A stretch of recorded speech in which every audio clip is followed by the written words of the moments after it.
Arjun is confused after being struck by the significance of both works, which necessitates activity, and knowledge, which has an inclination towards inactivity.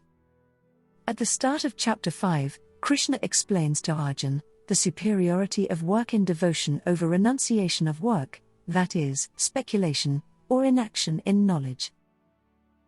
Krishna responds that the person who has fully surrendered is the one who is not attached to the outcomes of his labor.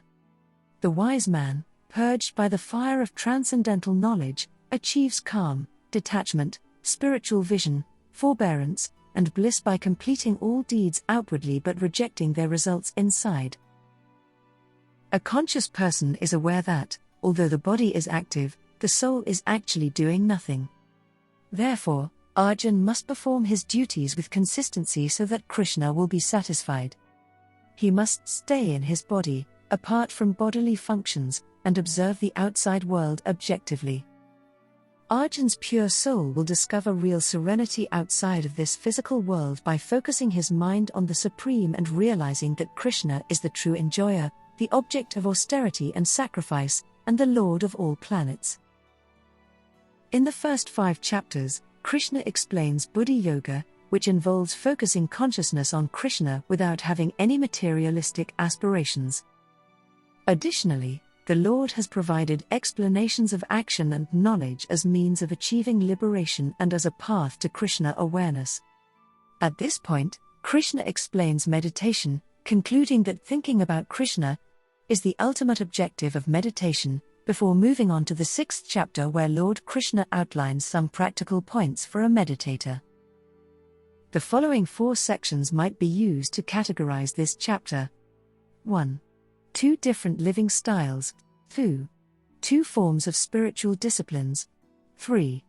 The advantages of these spiritual practices. 4. An introduction to meditation serves as chapter 6's foundation. Nishtadvayam. 2 halves of the Nishtadvayam are sages and householders.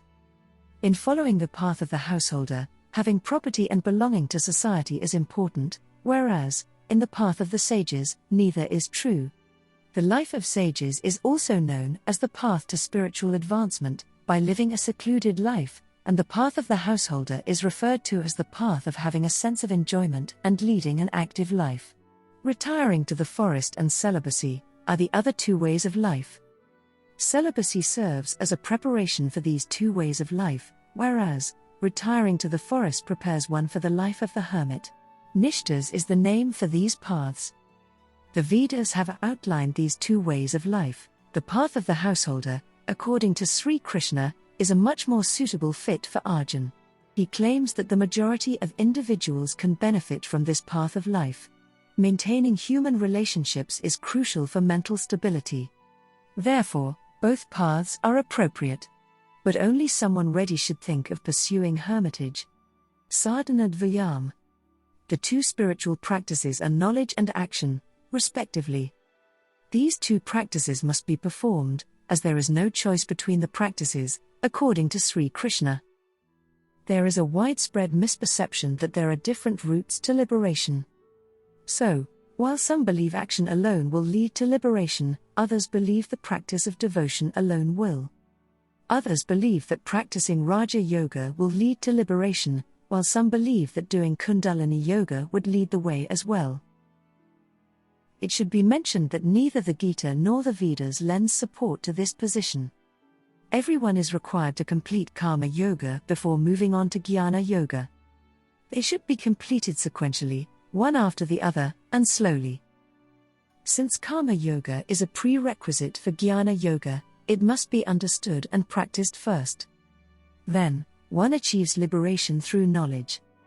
As a result, Karma Yoga predominates in the first phase whereas Jnana Yoga predominates in the second. What effects will Karma Yoga have? As a result of Karma Yoga, the mind shifts its focus to the spiritual realm, materialistic tendencies diminish while spiritual ones get stronger, and interest in the Gita grows. This leads to a rise in interest in religion as well. Everyone must therefore undergo cleansing processes. Even a sage must experience them. While the kinds of activities performed by a sages and a householder may vary, both must engage in karma yoga.